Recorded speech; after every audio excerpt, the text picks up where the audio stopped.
Hi, everyone. My name is Koby, and I'm a student guide here at the Yale Center for British Art. I'm currently a sophomore in Silliman, and I'm studying history of art and ethnicity, race, and migration. And today, I'm super duper excited to share with everyone my tour for this season titled Red Letter Days, an exploration of red semiotics in the YCBA collection. So to begin, there are principles of art that make art what it is. Proportion, scale, line, contrast, and texture are a few to name. Today, I want to focus on color, and in particular, the color red. And I'm actually not going to lie, red is my least favorite color. I don't know why it's such an ugly hue to me. I don't have any red in my closet or, on my walls or anything. But this virtual tour is my way of building a relationship to this color and trying to understand this hue a little better. The color red holds various significances in art, and it is a powerful and emotionally charged hue. Throughout different cultures, historical periods, and artistic movements, different meanings may be attributed to the color. So we can immediately think of things like love, passion, energy, danger, or even anger. But if we think about the more nuanced and charged meanings of the color red, we can associate it with the blood of political revolutions, the scarlet of opulence, or even of despondency. And in the English language, we've created various associations with the color red through idiomatic expressions. Phrases such as red herring, when a business is in the red, painting the town red, or the title of my tour today, Red Letter Days, which signifies a good day. So today, I want to walk you through pieces that emphasize this color and discuss the implications that they have in crafting the red dialectic. These are some of the cultural productions that have created these associations with this abundant color. The first object I want to talk about is Irish Girl by Ford Madox Brown, painted in 1860. This is a piece of oil on canvas laid on board. And I want to begin by analyzing the subject matter of this painting. We're looking at a very classic portrait of a girl square on from the bust up. And Ford actually found this model when searching through the streets for models of a different painting altogether. But he came upon this young female street vendor. And if we look closely, she holds a central blue cornflower, and thus she appears neither as a vagrant nor as a fruit seller, but as another kind of lowly street vendor, a flower girl. And this was a common sight in the streets at the time, with the Irish famine happening. And immediately, Ford is trying to say something about the very real socioeconomic plights of the time. She has messy, untamed hair, she's wrapped in this red shawl, and her eyes are darting to the side. And I'm absolutely enamored by this sneaky expression on her face. I consider it kind of like an 1800s side eye. And if we focus on her countenance more, we see that she is flush. Her red cheeks bring a sense of innocence and life into her otherwise pretty pale complexion. Her features are quite small. She has a short nose and smaller lips, and they're pursed very tightly. And if we zoom in and look at the texture and color on her skin, we can realize that it's not just beige, but blue, green, orange, and pink as well. So you can really tell Brown focused on the technicalities of this painting with these short and tight brush strokes. There is kind of a translucency to her skin. It reflects light very well. It's not just a thick kind of smear of oil paint on canvas. And of course, the central theme of red really comes through. We see it in her pupils, her watermelon toned lips, and her hair is even shadowed with a red that kind of lets it melt into the background very gorgeously.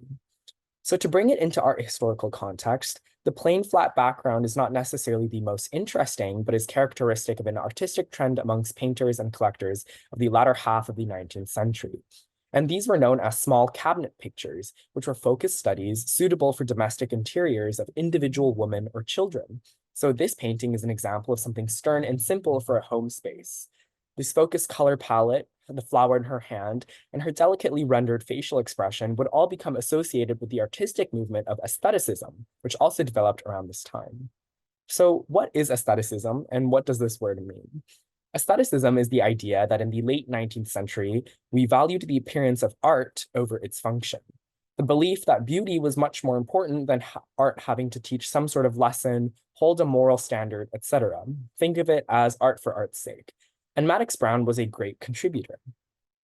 However, right now we're only looking at half the story because there's actually an accompanying painting titled English Boy to contrast with Irish Girl. As we can see, English Boy is rendered quite differently. He has clean brushed hair, posh clothes, and even a little hat, and the nicest new toys. He's holding a whip and a top in his hands. And the model for the English boy was actually Brown's own son. The idea was that they would be displayed right next to each other, the girl on the left looking over to the boy, and the boy in turn would be making eye contact with its spectator, just like we see here. These works would have really highlighted juxtaposition, with complementary colors of red and green being the primary hues in each. However, Ford Madox Brown is also highlighting class differences and also emphasizing her ethnicity. This kept with contemporary scientific interest in systems of anthropological and physiognomical classification at the time. So while Brown created this piece for, the sake of creating it under the movement of aestheticism for beauty's sake, we can also discern a lot about its historical context and its highly developed technique. Red in this piece is an evocation of simplistic and innocent beauty. There's blood rushed to her face, and she seems much more vigorous and energetic. And to me, ironically, it paints a much richer image in hue and in vibrancy than the calm and cushy green of the English boy. The second object I want us to look at is titled Back to the Village by Anna Fox, created in 2001. This next piece is a little more striking, and we leap a few centuries into the timeline. Anna Fox is a British-born photographer, and this is a chromogenic print on matte photographic paper. This is another portrait, but it is quite different than the one we looked at in many ways. Obviously, it is a different medium, photography, which to modern audiences has a much more quote-unquote documentary quality to it. However, Fox's intent was to document the very esoteric and daily lives of rural Britons, often parodying magazine editorials with vivid colors paired with text. However, in the pieces in the YCBA, the text is not included. This print is a part of a greater series under the same name, where she captures the social fabrics of villages in Hampshire, photographing rural events, including Halloween, Guy Fawkes Night, and even village nativity plays. And she was initially inspired by the photographs of Sir Benjamin Stone as he traveled around Britain. These new photographs observe how extraordinary the ritual of country life can be. So to do some visual analysis, we see that the figure in this image demands our attention, making direct eye contact with the audience. He dons a very punk mohawk and he's shirtless, but marked with this very vibrant red paint from his upper chest to his neck. Around his torso is a sling of sorts, and he wears jewelry.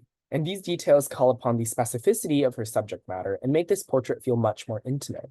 We can see all of these details rendered in high quality, the texture of the sling, the texture of the leather strap of his sling, the kind of shiny reflective metal of his necklace. All of this does is create a sense of personal belonging to this figure and brings us much more intimately closer to this portrait. The red body paint immediately also calls to somewhat bloody imagery. This paired with the leather straps, that looks like a gun or gunsling or kind of an ammunition holder of some sort, creates a very specific type of imagery. And while red is the most striking hue in this piece, there's a lot of balance and contrast achieved with the framing and background of this shot. This placid blue-gray sky melts into this fresh grassy green. The colors are relatively desaturated to allow this electric red really pop through. And this piece in context is super interesting because I consider this to be documentary photography at its finest. We are entering a community and drawing an astoundingly detailed representation of their day-to-day. And obviously, we have shifted centuries from the aestheticism of Madox Brown toward this period of social realism in image making, honesty, earnest, and the truth. These are values that are all communicated through this piece and calls to mind portraits by photographers like Dorothea Lange. Here is an example of Sir Benjamin Stone's photographs. This one is untitled, but we can see lots of similarities, but also differences between these two portraits. So the one taken by Sir Benjamin Stone, the one on the left, we see that the figure is wearing a much more specific outfit with some pins and lapels, a sword and a sheath on his belt, these kind of fancy buckles on his shoe. This figure may be standing in front of a government building or, an important building of some sort, but clearly he's of important status. Anna Fox alternatively zooms in on kind of an everyday Britain in the fields, capturing kind of a day-to-day of a rural scene. And in conversation with the rest of her pieces, each portrait has a surreal, ironic, tender, but also eerie vibe to them. Something is very terrifying about traditions like Guy Fawkes Night, the makeup and masquerade that people wear on Halloween. These are all kind of very traditional practices that have this very interesting history to them. And I think they're conveyed very gorgeously in all of these portraits. And furthermore, we can notice that each and every single one of her images are tightly framed to bring us closer to the person she's photographing. Each serves as a little window into their lives and communicating the pulse of the villages of Hampshire.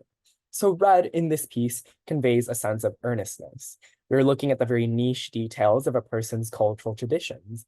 The tone serves as a highlighter, drawing our attention to a sentence, to this face, to a story that otherwise might have been glossed over in history.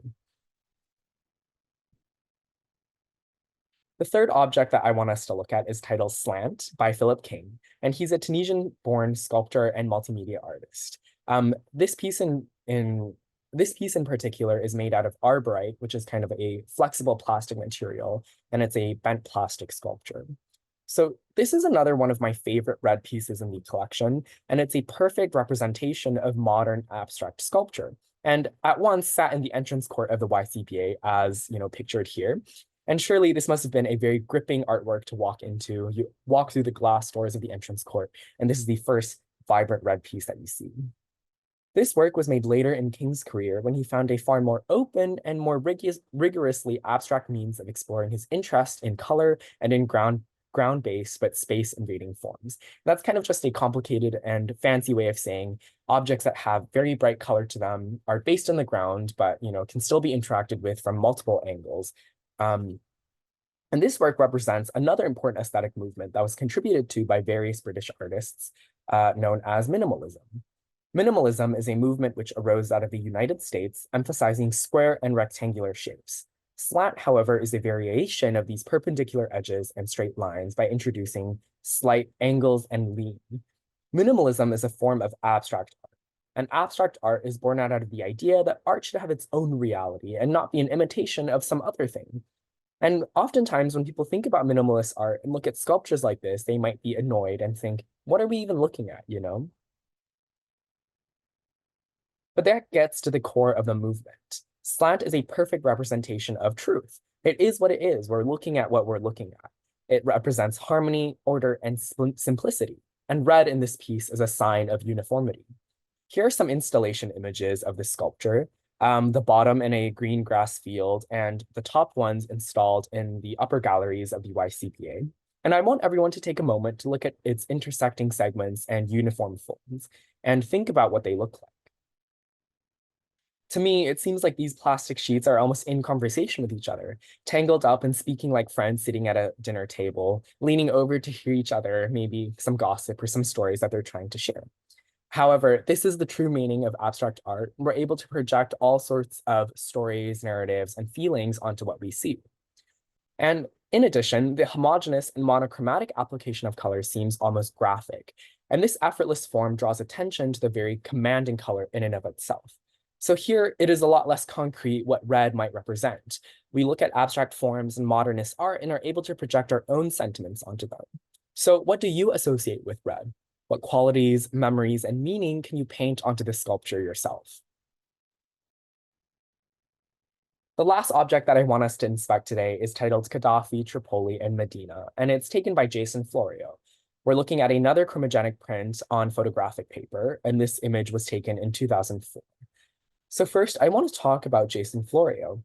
He's a photojournalist, filmmaker, and educator originally from London, but right now he's based all around the world and he mainly travels in the African subcontinent. His work is another mode of photo documentary. As you see, though, this image also conveys the truth, but in a much more different way than Fox's portrait per se. So red in this artwork is all about politics. It is about blood, revolution, rule, and power. And I want to start by breaking down the three parts of the title for this image, which is inscribed in verso on gray ink in the lower left of the back. Gaddafi, Tripoli, and Medina. So first, Muammar Mohammed Abu Minyar al-Gaddafi was a Libyan revolutionary, politician, and political theorist who ruled Libya from 1969 until his killing in 2011 by rebel forces. He was a believer in the importance of Orthodox Islam in the daily lives of the Libyan people. And to this day, he plays an important role in the politics and culture. Tripoli is the capital and largest city of Libya with a population of about 1.183 million. It is the center of political, economic, and social movement in the country, and today remains very fragile, both politically and socially. Medina is a city in western Saudi Arabia, and in the city, the vast Al-Masjid an-Nabawi, which is the Prophet's Mosque, is a major Islamic pilgrimage site, is located there. And so all of these pieces bring into context all the historical and social factors that kind of all meld together into this very important image. The actual propagandistic portrait of Gaddafi provides much of the political context. We're looking at a product of war and instability in Northern Africa. And the title, Tripoli Medina, gives us the geographical associations that we can use to situate this piece in context. We can already begin to kind of imagine this space and the place associated with the image that we're looking at. However, moving on, I want to discuss the formal artistic elements and, of course, the color red. So to do some visual analysis, the composition of this image is very layered and complex. We're looking at an image within an image, a picture within an picture, a mise en abîme of photojournalism and image production. Immediately, I think of the fact that photographers play a deeply important role in war and conflict, and this piece is calling attention to that particularly. Photographers have the responsibility of capturing truth and violence and communicating it to the outside world, and hopefully demanding some sort of action, compassion, or consciousness. And this is where the color red comes into play. There's this ebullient red light that is cast upon the hanging portrait, and it washes the fabric hanging in the background as well, the walls of the scene that we're standing in, and the entire floor with this hue. It is unclear as to what the physical location of this image is. Is it hanging in the back room of a revolutionary base, or is it even just a laundry room? It is unclear. However, what the red lighting and hanging of the portrait does call to mind is a dark room. So for those who don't know, in the photographic process, so as to not disturb the photochemical baths and materials, red light is used in a darkroom to develop images shot on film.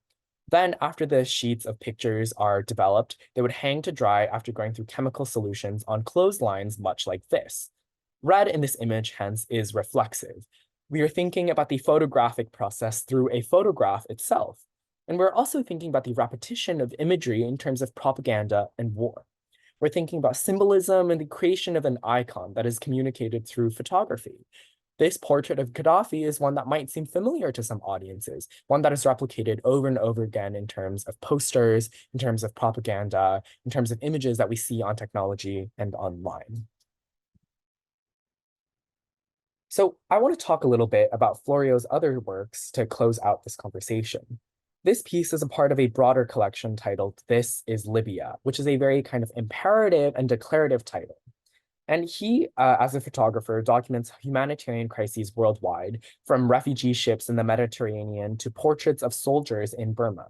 And while much of the art in the YCBA's collection aims to convey themes of beauty, we touched upon movements of aestheticism and minimalism today, we also ought to think about the role that art plays in conveying crisis, pain, and politics, the very important and crucial situations that are happening globally that are conveyed and commented upon by artists such as Florio.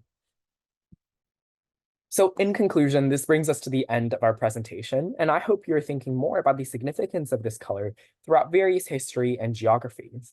Today, we talked about red as a form of innocence and vigor in Maddox Brown's The Irish Girl, red as a form of absolute truth in Fox's Back to the Village, red as minimalist uniformity in Philip King's Slant, and red as violent politics in Florio's Gaddafi, Tripoli, and Medina. Overall, color serves a vital role in visual storytelling, and I hope that my tour today gave you a little more insight into the ways that it can build meaning and bring connections to the art that you look at. Thank you.